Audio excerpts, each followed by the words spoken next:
properly referred to as a 6-pounder. It fires a 6-pound ball, and I have one. You don't want to see a cannonball, do you? Oh, I think you might.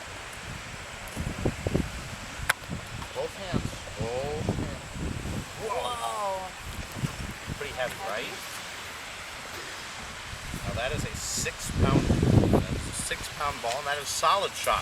One of a number of different types of ordnance this cannon could fire. It was a smoothbore cannon, so that means there's no rifling on the inside. So lots of different types of shot, just like a giant shotgun. They could fire solid shot like that, and they say at about 800 yards, that cannonball will go cleanly through 8 men. To give you kind of an idea of the stopping power. That's about a half a mile away.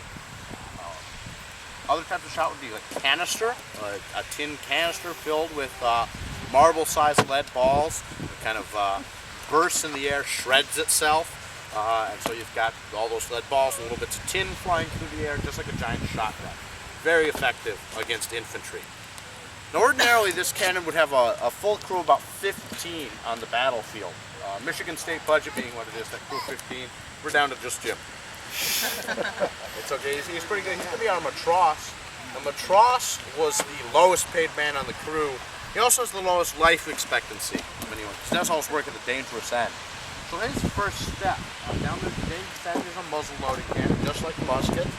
He'll take that wad hook, like a great big corkscrew, run it down the barrel, and give a couple twists to remove any solid debris from the last shot. Clear all of that out. Now, on the battlefield, you might only do this every 3 or 4 shots to clear the cannon out. Again, a full crew of 15 could fire this cannon about every 15 to 20 seconds or so.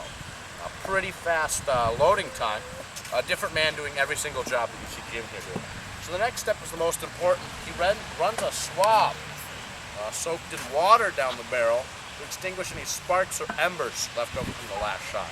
Last thing he wants is spark or an ember when he runs down his powder charge. It's still on the business end of the cannon. So he'll run that swab down, soak up any moisture, soak up any embers, and now we're ready for our charge. Now we've got about 6 ounces of powder wrapped in that historically inaccurate Reynolds wrap there. They would have been using a linen or a muslin bag, but the DNR doesn't like it when we set our beach shot fire. So we'll be using that bag. You see that crook on the rammer? Put him off to the side of the gun. Much safer than that way than the straight rammer the British would have been using in the 18th century. Now the next step is pretty important as well because the gun's loaded, but it's not primed.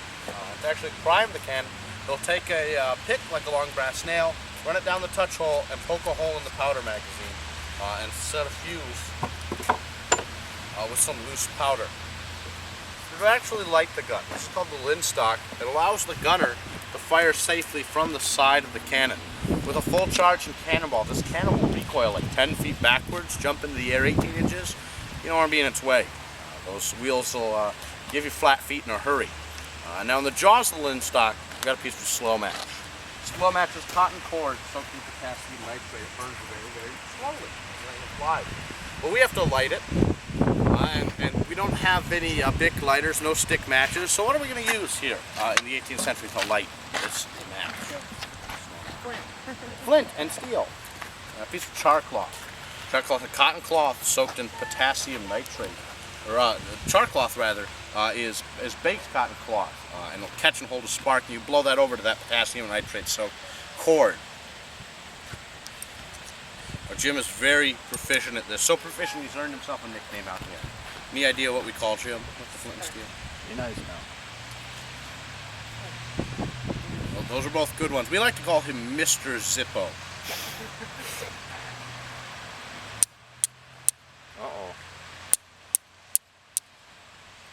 He's got a pretty dull flint there, so we'll look for a nice sharp edge.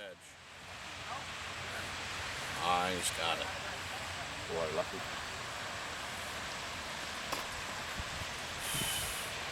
Now the cannon here was never fired in battle. There was only one battle in the history of the site, and there was no time to use the cannon. But they did, however, fire a great number of salute charges for incoming traders, voyagers, and dignitaries. The fort here kind of served as a diplomatic center for the British, diplomatic center for incoming native chiefs would come and meet here to enter into negotiations and trade restrictions and embargoes, things like that, with the British government. So they would work very closly with the native people, and this was a frequent place for them to meet. They were dealing with native leaders who were from as far away as like Minnesota and the Dakotas. So quite a long trip here. So they'd fire this cannon to welcome to the fort, so we'll fire our cannon to welcome you all to the fort today. So this cannon is quite loud. I do recommend you break out your historically accurate earplugs once again, because this is a very, very loud cannon, and there are only 3 commands to fire this cannon. Would you like to help me give the commands? Can you be loud? Maybe. Alright, well, there's only 3 commands to fire this cannon. Those commands are: gunner ready, poise, fire! God save the king. That wasn't very loud. So folks, that about concludes our cannon firing demonstration. I would like to thank you all for coming today. Now, if any of you do have any questions, again, my name's Andrew. Behind me is Jim. We'll be happy to answer them. And our next activity is going to be another musket firing at 11 o'clock in the center of the fort by the fire.